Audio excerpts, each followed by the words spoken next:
आज कृष्ण जन्माष्टमी है। जब कृष्ण की बात की जाती है तो उनके बारे में कई गलतफहमियां सामने आती हैं।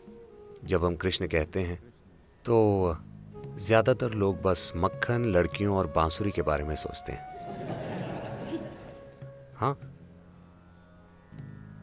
लेकिन हमें समझना चाहिए कि मक्खन में उनकी रुचि सिर्फ 6 या 8 साल की उम्र तक ही थी और लड़कियों का साथ सिर्फ 16 की उम्र तक था।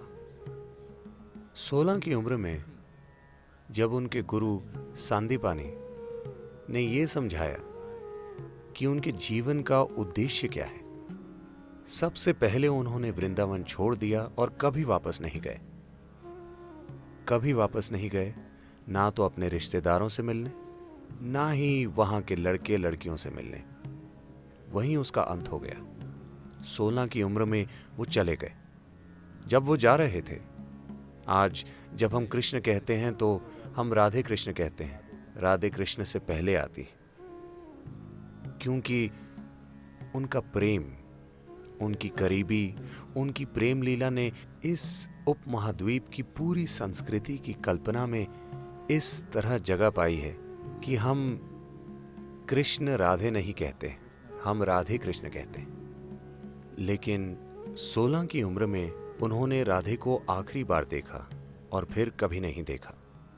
और 16 की उम्र में जब वो जा रहे थे, वो बोले, मैं ये बांसुरी तुम्हारे लिए बजाता हूं, अब मैं जा रहा हूं और वापस नहीं आऊंगा। तो तुम्हें एक भेंट के रूप में, क्योंकि तुमसे इतना प्रेम है, मैं ये बांसुरी तुम्हें देता हूं और अब कभी बांसुरी नहीं बजाऊंगा। और उन्होंने नहीं बजाई। उसके बाद राधा ने बांसुरी बजाई। उन्होंने 16 की उम्र के बाद कभी नहीं बजाई। 16 से 21 की उम्र तक वो ब्रह्मचारी की तरह जिए। उन्होंने संन्यास ले लिया, ब्रह्मचारी की तरह जिए, जबरदस्त साधना की। उसके बाद उनका पूरा जीवन समर्पित था राजनीतिक प्रक्रिया और आध्यात्मिक प्रक्रिया का मिलन करवाने के लिए। इसका अंत तबाही के साथ हुआ, लेकिन उन्होंने हर संभव काम किया। इन चीजों की कभी बात नहीं की जाती। उत्तरी भारत के मैदानों में उन्होंने 1000 से ज्यादा आश्रम बनवाए, क्योंकि वो आध्यात्मिक प्रक्रिया को अलग चीज नहीं बनाना चाहते थे। वो आध्यात्मिक प्रक्रिया को जीवन का हिस्सा बनाना चाहते थे। जैसे हम जीते हैं, जैसे हम ब्रश करते हैं, वैसे ही ध्यान करें। वो आध्यात्मिक प्रक्रिया को एक अलग तत्व की तरह नहीं, बल्कि जीवन की मुख्य धारा में लाना चाहते थे।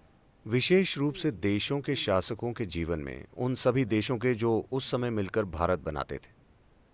उनका मिशन था उस समय की राजनीतिक प्रक्रिया को आध्यात्मिक बनाना।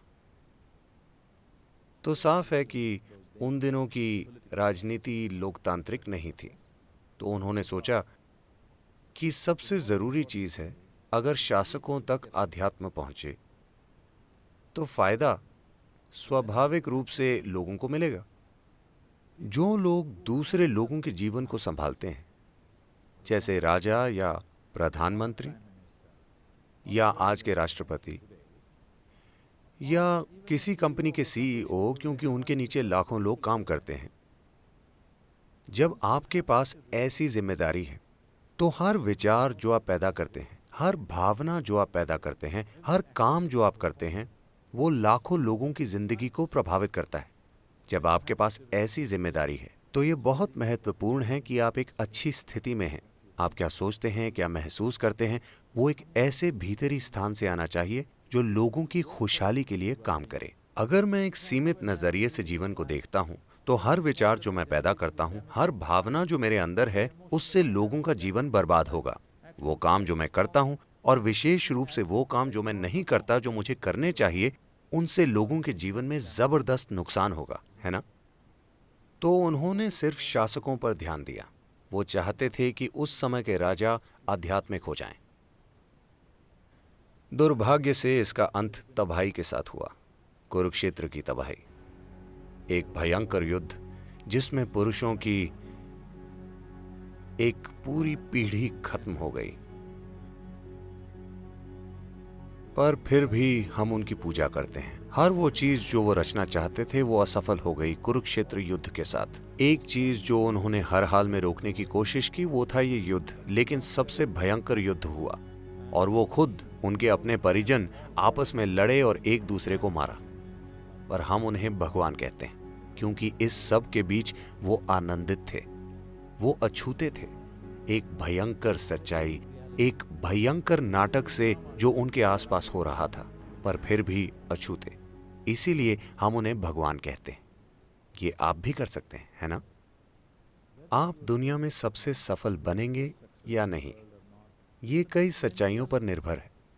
पर क्या आप एक सफल मनुष्य हैं?